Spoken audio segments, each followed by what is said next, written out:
Just in the cab of the 315B excavator here today, and looking at the monitor panel, and I just want to review how to access service mode.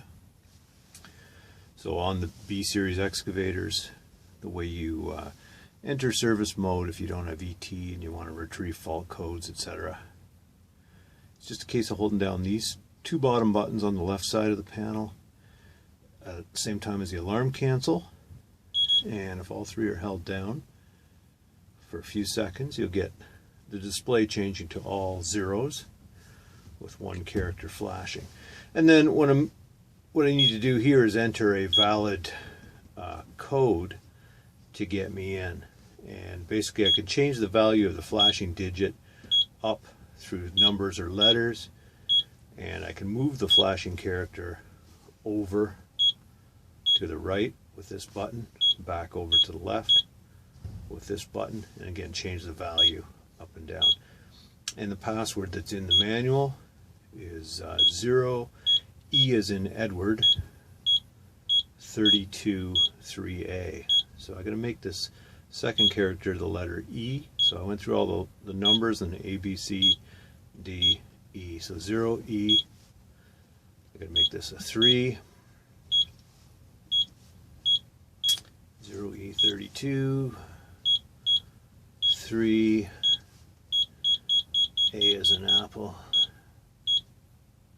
There. If I just leave that for about 5 seconds, because it's a valid password, the machine will pop into service mode. There we go. It's in channel 10, which is the first channel of service mode. I'll go through these in another video, but basically here I just want to show you how to get to active and stored codes. So I can change, again, I'm using the over and back buttons to change the character value through different channels, and jump up to 20 or back to the 10s, and just use that to enter different channels. The service manual discusses what some of the channels are. There's some calibrations you can do of things like governor, actuator, motor, and proportional reducing valve. So channel 18, where it says top here, small t is OP, that's the top of my list of active fault codes. If I go over and make the word top flash and then scroll up, I'll see my first active fault code, which is 4103, and then it says end. There's only one active fault code, and that'll be for an open circuit on the proportional reducing valve solenoid, because I just went and unplugged it to create that code, but that's the only active code we have. As far as stored codes go, well, that's channel 19. So again, it says top, move over, get that top flashing, and I can go through a list of stored codes. I got a 1301, 2201, 2303, 4103. There's no a number of occurrences here. There's no hour meter readings. These are just codes that have stored at least once at some time since they were last cleared. There's some different codes. There was 4000 series, now there's A as an apple. There's the end of the list. I can go back through them, and the book would tell you how to erase them through the monitor panel. I tend to want to leave them in here.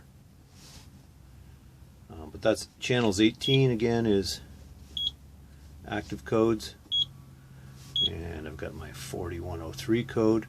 I'll just go and repair that, and I think I have to exit channel 18 and come back for that to clear, but we'll see here in a sec. Just give me a sec. We'll go have a look at our proportional reducing valve here. Just unplugged that solenoid, just a Deutsch connector, and just reconnected here.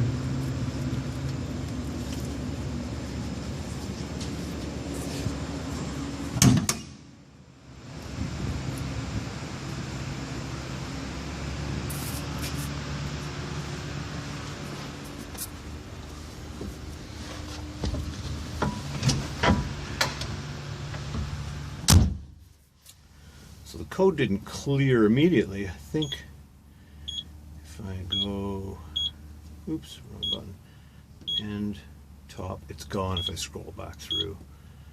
So it's gone from active codes. But if I go back to 19,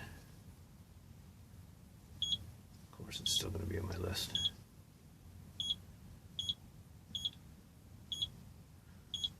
So that's just how you enter the service modes. To exit, again, hold all three buttons down. Back to my clock and my speed dial switch position indicator. So that's just how to enter the service mode on a B series Caterpillar excavator with this monitor panel. And again, the monitor panel, like so many machines, it isn't the ECM itself. The ECM on this machine is actually down on the floor here. See if you can see it. No, not late enough back in there. But the ECM is down on the floor here, back behind the, underneath the right console. And of course there's a data link up here, and really what we're doing is looking for those codes that are stored in the main machine ECM.